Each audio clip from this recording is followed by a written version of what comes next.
اولین چیزی که اخلاق ما را راست میکنه توکل به خدا بوده. توکل به خدا معنی چی بوده؟ هدف باید معلوم باشه، مقصد باید معلوم باشه.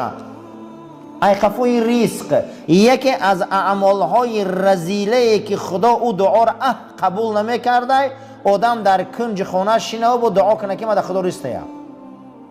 خدا دعای انمی خیلی انسان قبول نمیکرده که در خانه شینه یگان هدف نشان نده، یگان حرکت نشان نده و دعا کنه که خدا ما در رزق ده. خدا دعای همه را بگه حضرت قبول نمیکنه. برای رزق عزیزم تلاش میکنی، برای رزق حرکت میکنی، برای رزق پیش میری و او را میسپاری به صاحبش که توکلش بده. این توکل به خدا میگفتیم. هر مسلمانی که مقصد نداره توکلش معنی نداره. مقصدمون باید معلوم کنیم، هدفمون معلوم کنیم. همین هدف از مسجد آمدن چیه؟ هدف همیجا چی آمدیم و چی آمدیم؟ هدفها باید معلوم باشه. همین هدف که معلوم باشه، توکل این فعل قلب بوده. قلب قدی توکل میکردی. توکل در عمل نشان داده نمیشده. در عمل وقت توکل نشان میدادی، نام این چی بوده؟ تفویض. نام این چی بوده عزیزا؟ تفویض. تفویض چیه؟ واگذار کردنی تمامی عملها به خدا، با از خدا دعا میکردی که اگر همین کار برای صلاح من نباشه، خوبی من نباشه، الهی اینم عملیش نکن. نام همین چی بوده؟ تفویض. فرزنددار میشوه یک از ولیهای خدا و این خرسند میشوه، میگه امروز به توکل به خدا رسیدیم، اگه فرزنددار شدیم، اگر گفته خدایا دردی سرم باشه حوضی بردارشه، انیش تفویضه. همون سال مهنت کردی، همه کار کردی، آوردی، آخری کار به معنیش کار بود نشد. در انمی جبه تفویض کنی که خدایا تو میدونستی که همین به منفعت فایده من نبوده، تو عملیش نکردی. همه کارا میکنه، دکتر نه که کسلی میمروخی چیکار کنه بیچاره؟ با وای قرتقش میقپی صاحب کسلی باید تفویض کنه که روانه کنه به خدا که واقعا مقصد همین مردن بوده. ایرا ای خدا تو بهتر میدونی. معنی توکل هدف بوده، مقصد معلوم که. معنی تفویض چی بوده؟ چیزی که تو راضی باشی من راضیم. انا همین ریشه های اخلاق بوده. کاش که مسلمانان خیلی میشدن، کاش که حاضر مسلمانان خیلی میشدن، تفویض میکردن. معنی تفویض چی بوده؟ با نیکیم باشه عملیش کن، با بدیم باشه عملیش نکن. نمیخواهم. بسیار انسان ها بسیار در دعاها طلب میکنن اما عملی نمیشوه. معلومه که خداوند میدونه که به خیر ما نیست. خداوند میدونه که همون برای خیر ما نیست، نمیتیمونه. باید ما ایره تفویض کنیم. پروردگارا ما همین کار صلاحش میخواهیم. اگر به صلاح من باشه بته، به صلاح من باشه نته. منزلت انسان، بزرگی انسان در کار خیر معلوم میشده. مردم کدام وقت معلوم میشده؟ ای کاری خیر. منزلت انسان ها ای کاری خیر معلوم میشوه. و ایره نقض دان، با اندازه کار در این دنیا نیکی کن و همیشه چیزی که در عهده تو هست عهده برا باش و همیشه بدون که منزلت انسان ها در علم معلوم میشود. آدم ایری چی معلوم میکنن؟ گفته با علم. یکم خیر، دویم عهده برایی. ای همه درجه بلند در جامعه ایری چی معلوم میشده؟ علم. اگر علم نباشه گفته است جامعه ها فساد میشوند. اگر علم نباشه جامعه ها رسوا میشوند. در بدن انسان ها هم علم نباشه گفته او بدن ها هم رسوا میشوند. بدن آدم علم نداره و بدن رسوا میشده. منزلت بلندترین در جامعه ها و در تمام تمدن ها ایروی چی بده عزیزان؟ علم. یکم خیر بده، دویم عهده براری. یا آدم علم نداره نه که عهده برای زندگیش پیش میروه. علم نداره نه که عهده برای همین روز توبه کار میکنه. علم نداره، یگان رابطه با علم نداره. دویم گفتن چی خیر، نیکی. آدم علم نداره، عهده برای نیست که نیک آدم های. آدمای نیک، آدمای عهده برا منزلتشون معلوم میشدای. سیوم درجه منزلت ایروی چی بودای؟ ای همه در بلندترین درجه علم. برای همین اکنون امروز اخلاق و درباره اخلاق نیک و اخلاق حسنه صحبت میکنیم. قول این بزرگ خودی وارد میشویم. برادرو یا خیرخواه باشه، یا عهده برو باشه، یا عالم باشه. ایمی سه تایتش باشه. زیرا که این شخصیت منزلت بزرگی را در همین سه نوع چیزه دانسته. بحث اخلاق حسنه ما امروز درباره چی بوده؟ یکی از اخلاقهای نیک برادران توکل به خدا بوده. چی بوده؟ توکل به خدا. علماء گفته هستند که اخلاق نیک از 4 شاخه آب میخوره کنن.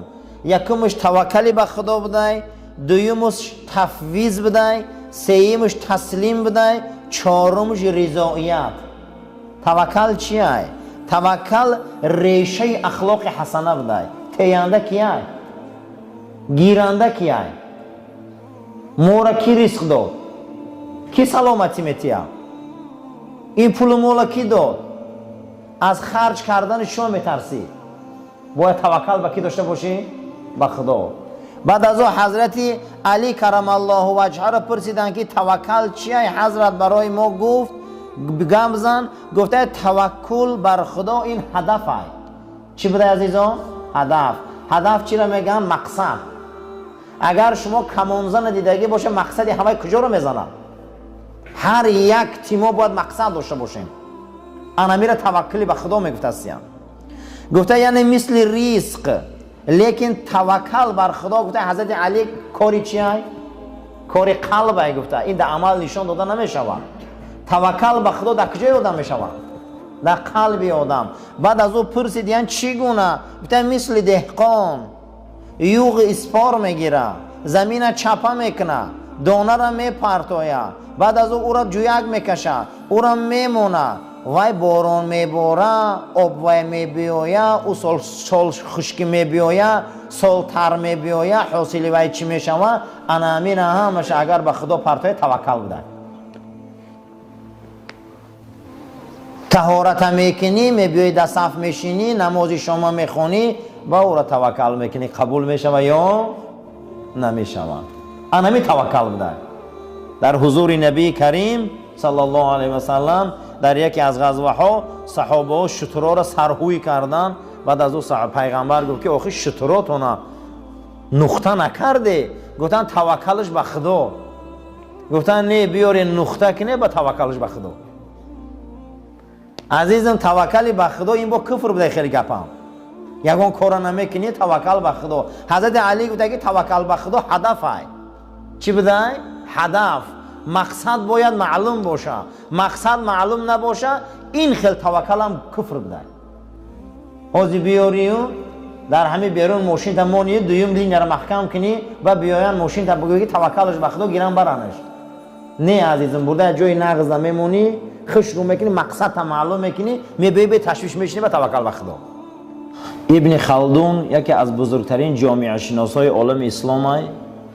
شما این شخصیت بسیارتون فهمیدگی هست یا نیست؟ با نام عبدالرحمن ابن خلدونی اندلوسی.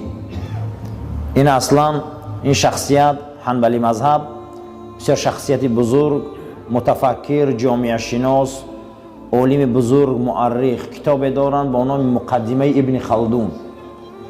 این اصلا اندلس، این اصلا علما و عالم اسپانیا. وقتی که مسلمانان اندلس اسپانیا را میگیرن، این شخصیت بسیار یک شخصیت صاحب قلم و حتی که در عالم اسلام فلسفه دو انسان جنبست نشد. فلسفه دو انسان جنبست نشد. بعضی شخصیت ها میگن که فلسفه 4 انسان جنبست نشد. همین عالما برآمدن، متفکرها برآمدن، این شخصیت ها را کتاباش تحلیل کردن، جنبست کردن نتونستن. در زمین خودمان ابن سینا، در زمین خودمان ابن سینا، در زمین مقصد ایران شخصیت با نام غزالی توسی، امام غزالی، در زمین اروپا مثل ابن رشد کندی و ابن خلدون.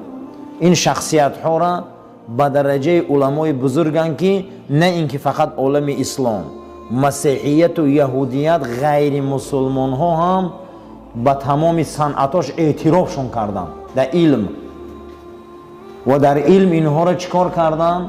Китобошона истифода бурданд. ҳатто аксарияти китобҳои олимои Аврупо ки давлатсозӣ доранд, ҷомеашиносӣ доранд, ибни Халдуна тарҷима кардан ба забонои хушон. ҳамин китобҳои ибни Халдуна чӣ кор карданд? Тарҷима карданд, давлат сохтанд. бисёри олимошон дар китобошон матнои ибни Халдун дида мешавад. анами шахсият моли ислом ай. Абдураҳмон ибни Халдун бисёр фалсафаи бузург дорад.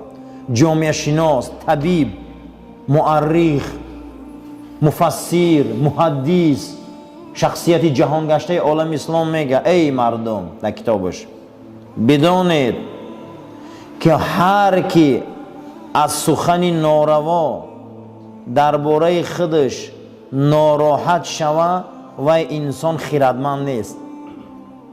вақте ки тура ислом мекунад, тура қард мекунад ё сухани нораво мегanta, ту ғазаболуд мешӣ, ту хиратманд нести. гуфтай одами хиратманд бояд ин хели суҳбатҳо, ин хели гапҳо, ин хели суҳбатҳо гапҳои бемаънира нисбати худаш гапҳои дурушта аҳамият натеяд.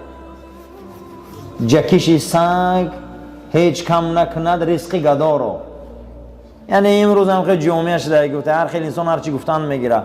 агар ту дар суҳбати инҳо нороҳат шудию, дар суҳбати инҳо аҳамият доди, бемаънигии унҳо да ту аҳамият доди, зиқӣ карди, ту хиратманд нести.